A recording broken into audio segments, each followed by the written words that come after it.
এনবিআরের কর্মকর্তা কর্মচারীদের আন্দোলন সম্পর্কে আরও তথ্য জানতে নিউজরুম থেকে সরাসরি যুক্ত হচ্ছেন সহকর্মী মাহাদি সেকেন্দার। মাহাদি, আমরা ইতোমধ্যে জেনেছি তাদের আন্দোলন সম্পর্কে বিস্তারিত। তাদের এই যে সিদ্ধান্ত, তাতে কি কোনো পরিবর্তন আসতে পারে কিনা?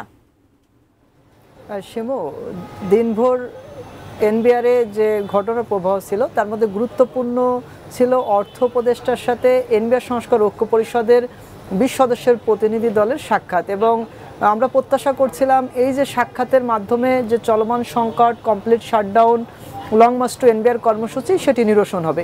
কিন্তু বিকাল 4টা নাগাদ অর্থ উপদেষ্টার সাথে যে মিটিংটি হওয়ার কথা ছিল অর্থ মন্ত্রণালয়ে, অর্থ উপদেষ্টা সেখানে বসতে রাজি হননি, যে কারণে 20 সদস্যের প্রতিনিধি দলকে আবারও ফিরে আসতে হয় এনবিআরে।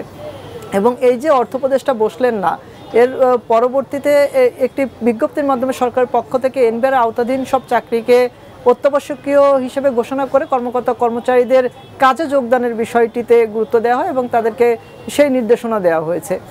এবং বিকেলে 5টা নাগাদ এনবিআর সংস্কার ঐক্য পরিষদের মহাসচিব তিনি সংবাদ সম্মেলনে এই যে সরকারের নির্দেশনা সেটিকে প্রত্যাখ্যান করে তাদের যে কমপ্লিট শাটডাউন এবং লং মার্চ টু এনবিআর সেটি চালিয়ে যাওয়ার ঘোষণা দেন। এবং এরই মাধ্যমে সংকট কিন্তু আরও ঘনীভূত হলো, কেননা যে সংকটটি চলছে এটি দীর্ঘদিনের আন্দোলন চলছে এনবিআরে।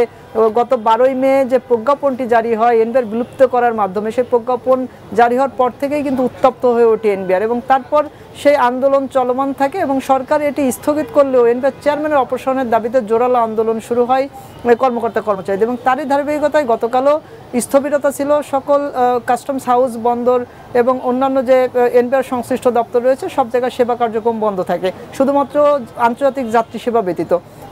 তারপরে আজও দ্বিতীয় দিনের মতো কমপ্লিট শাটডাউন চলে, তবে দুপুরে লং মার্চ কর্মসূচিটা প্রত্যাহার করে অর্থ উপদেষ্টার বৈঠকে গেলেও সেটি না হওয়ার কারণে এটি আবারও 2টি কর্মসূচি চালিয়ে যাওয়ার ঘোষণা দিয়েছে তারা। এবং মঙ্গলবারে অর্থ উপদেষ্টার সাথে পূর্ব নির্ধারিত একটি মিটিং রয়েছে আন্দোলনকারীদের, সেটি বিকেলে। সেই মিটিংটি আসলে অনিশ্চিত এখন হবে কিনা, যেহেতু সরকার এবং আন্দোলনকারী যারা আছেন কর্মকর্তা কর্মচারী উভয় মুখোমুখি অবস্থানে। তো এরকম একটা পরিস্থিতিতে আসলে এই সংকট নিরসন হবে কিভাবে সেটি একটি অনিশ্চয়তা তৈরি হয়েছে।